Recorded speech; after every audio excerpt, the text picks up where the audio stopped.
18년간 돈의 노예이자 월급의 노예로 살았습니다. 노예로 살 수밖에 없었던 가장 큰 이유는 그저 자본에 대해 무지한 채 열심히만 일했다는 점이었습니다. 물론 지금은 운이 좋아 40대 초반의 나이에 노예 생활을 청산하고 경제적 자유를 누리고 있습니다. 18년 만에 경제적 자유를 달성한 아빠의 첫 돈 공부의 저자는 말합니다. 돈을 벌려면 돈에 대해서 제대로 알아야 한다고 말입니다. 돈을 이해한다라는 말은 좀 더 세련되게 표현하면 자본주의를 이해한다라는 말이 될 것입니다. 그럼 자본주의 사회에서 살아남으려면 어떻게 해야 할까요? 정답은 간단합니다. 바로 자본가가 되는 것입니다. 자본가란 돈을 가진 사람입니다. 여기서 중요한 점은 돈을 그저 노동력의 산물쯤으로 여기는 사람들은 돈을 많이 벌 수 없다는 점입니다. 쉽게 말해 그저 열심히만 해서는 경제적 자유를 달성하지 못한다는 의미입니다.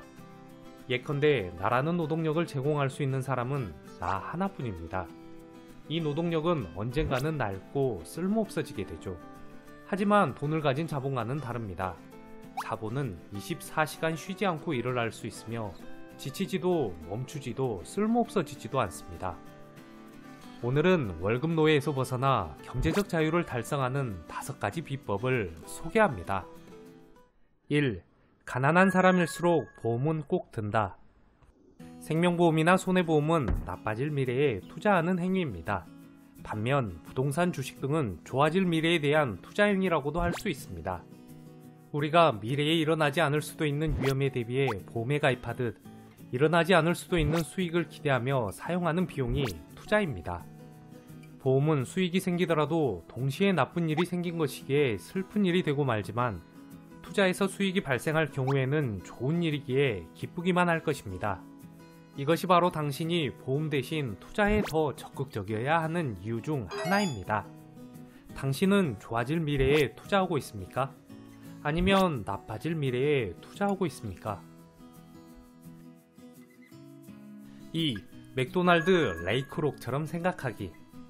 영화 파운더에는 세계에서 가장 유명한 패스트푸드점인 맥도날드의 창립 과정이 얽힌 숨은 이야기가 담겨 있습니다. 52세의 믹서기 판매원 레이크록은 단지 30초 만에 나오는 혁신적인 햄버거 시스템 맥도날드에 놀라는데요. 그는 맥도날드를 보자마자 곧 엄청난 사업이 될 것이라 직감합니다. 그리고 맥도날드 형제와 동업하지만 이내 사사건건 부딪히며 스스로 파운더가 되기로 결심합니다. 결국 그는 햄버거를 파는 푸드 사업을 성공시키고 이어서 부동산 투자 회사를 만들며 맥도날드라 불리는 거대한 제국을 건설합니다. 아마 여러분은 맥도날드의 주 수입원을 햄버거 장사라 생각하실 겁니다. 하지만 맥도날드란 기업의 매출 성적을 분석해보면 단순 햄버거 장사를 떠나서 엄청난 부동산 기업임을 알 수 있습니다. 맥도날드의 전 최고 재무 책임자였던 해리 제이 손해보는 이러한 말을 남겼습니다. 맥도날드는 엄격히 따지면 푸드 사업을 하는 게 아닙니다. 우리는 부동산 사업을 하고 있습니다. 우리가 15센트짜리 햄버거를 판매하는 이유는 단순히 임대 사업을 하기 위한 가장 좋은 미끼이기 때문입니다. 맥도날드의 부동산 사업은 지금까지도 훌륭한 수익 모델 전략으로 평가받고 있습니다. 영화 파운더를 통해 사업 기획과 자본주의 이면에서 돌아가는 수익 모델을 살펴보면 많은 도움이 되실 겁니다. 3. 직접적인 수익을 노려라. 18년간의 직장 생활을 돌아보니 내가 돈을 간접적인 목표로 삼았던 시절에는 어떻게 하면 내 전문 분야에서 더 훌륭한 성과를 낼 수 있을지만 생각했습니다. 또 어떻게 하면 회사에서 더 인정받을 수 있을지를 고민하고 그에 합당한 노력을 기울였던 것 같습니다. 하지만 이는 돈을 더 많이 벌기 위한 간접적인 행위였다고 할 수 있습니다.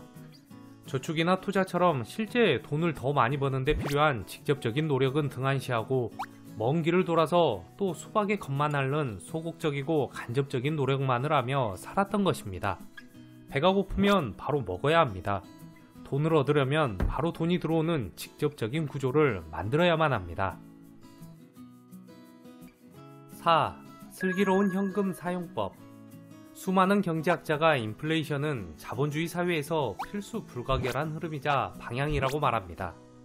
경제 주기에 따라 단기적인 디플레이션 현상이 발생할 수 있지만 큰 방향은 여전히 인플레이션이라는 사실에 변함이 없습니다. 이 말대로라면 현금은 쓰레기다라는 말 역시 맞는 말이 됩니다. 화폐 가치가 계속해서 떨어지기 때문에 투자되지 않고 은행 등에 고여있는 현금은 제대로 된 가치를 구현해낼 수 없다는 이야기입니다. 이 같은 관점에서 보면 현금은 무위험의 수익성 자산이 아니라 무수익의 위험성 자산인 셈입니다. 아무 일도 하지 않는 현금은 가치가 없지만 더 큰 일을 하기 위해 준비 중인 현금은 큰 가치를 지닙니다. 투자에 관해 연구하고 공부하면서 더 효율적인 투자를 위해 준비해 놓은 현금은 쓰레기가 아닌 황금이 됩니다. 5. 독서가 돈이라고 알려줘도 어차피 안 봅니다.